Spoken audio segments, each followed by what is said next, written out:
दोस्तों, क्या हालचाल। स्वागत है आपका हमारे कौशल यादव फन चैनल में। ये देखिए आइटम सॉन्ग की हो रही है शूटिंग, जो बहुत जल्द आप लोगों के बीच आने वाला है।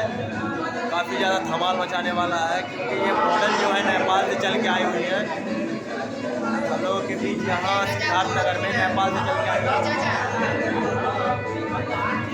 अभी चल रहा है रिहर्सल का, दिखा दिया। ये है मॉडल, बवाल मचाने वाला है ये सॉन्ग। पूरा आप लोगों के बीच आने वाला, बहुत जल्द आएगा।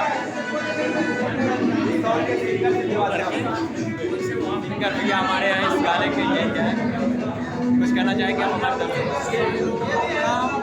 मैं सुरेश शर्मा आप सभी से मेरे इस गाने को भलाई चमरोटी में उसको बहुत प्यार दीजिएगा। किस चैनल पे आने वाला ये सॉन्ग? JPG एंटरटेनमेंट पे बहुत जल्द आ जाएगा। आप लोगों से